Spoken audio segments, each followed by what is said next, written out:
பாலஸ்தீன போரை முடிவுக்கு கொண்டுவர வலியுறுத்தி இஸ்ரேலுக்கு எதிராக நேற்றைய தினம் கொழும்பு 7 தெவடக பள்ளிவாசலுக்கு முன்னால் அமைதி போராட்டம் ஒன்று நடைபெற்றது. இதன்போது பல இஸ்லாமிய அமைப்புகளும் பொதுமக்களும் இப்போராட்டத்தில் கலந்து கொண்டிருந்தனர்.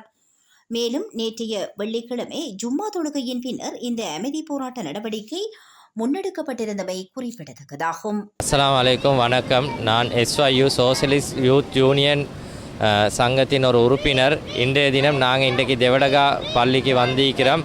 பலஸ்தீனில் தொடர்ந்து நடந்து கொண்டிருக்கிற அநியாயத்துக்கு எதிராக இந்த உலக மக்களின் கவனத்தை கொண்டாடுறதுக்கு தான் நாங்கள் இன்றைக்கு வந்திருக்கிறோம். எல்லாருக்கும் தெரியும், நாங்கள் SYU சோசியலிஸ்ட் யூத் யூனியன் கடந்த ஒரு 10 வருஷத்துக்கு மேலாக இந்த பலஸ்தீனுக்காக நாங்கள் குரல் கொடுத்து கொண்டு இருக்கிறோம். இனி இன்றைக்கு ஆப்போல எங்களுக்கு விளங்குது.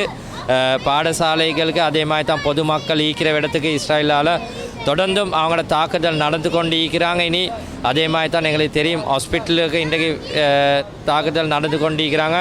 கடந்த 2 கிழமை உள்ள ஒரு 45,000 பேருக்கு மேலே காயமாகிக்கிறாங்க. அதே மாதிரி தான் எங்களுக்கு தெரியும், அந்த 45,000ல் 18,000 பேர் போல் சிறு பிள்ளைகள். அதே மாதிரி தான் எங்களுக்கு தெரியும், தினம் தினம் அந்த நாட்டின் மக்களின் ஒரு கை ஒரு கால் இல்லாமல் நிலைமைக்கு ஆகிக்கொண்டிருக்குது. இனி நாங்கள் செல்கிறோம்.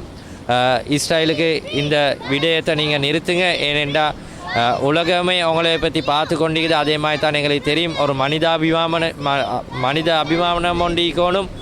இந்த அநியாயத்தை நிறுத்தணும். இனி நாங்கள் உலக நாடுகள் கிட்ட கேட்டுக்கொள்கிறோம், இதுக்கு எல்லாரும் ஒத்துழைங்க. அதே மாதிரி தான் அரபு நாடுகள் கிட்ட நாங்கள் கேட்டுக்கொள்கிறோம். அதே மாதிரி அமெரிக்கா, எல்லா நாடுகளுக்கும் நாங்கள் செல்கிறோம். இந்த இஸ்ரேலுடைய அநியாயத்தை நிறுத்துறதுக்கு அந்த மக்களுக்கு ஒரு நாடு எங்களுக்கு தெரியும், அவங்க ஒரு 75 வருஷமாக இந்த யுத்தம் நடந்து கொண்டிருக்குது. இனி இது நிறுத்த முடியாது. அவங்களோட உரிமைகளை நாங்கள் கொடுப்போம். பலஸ்தீன் தனிநாடு ஆக்கி அந்த மக்களுக்கு நல்ல ஒரு வாழ்வு நாங்கள் பெற்றுக் கொடுக்க தான் நாங்கள் முயற்சி செஞ்சு கொண்டிருக்கிறோம். நன்றி, வணக்கம்.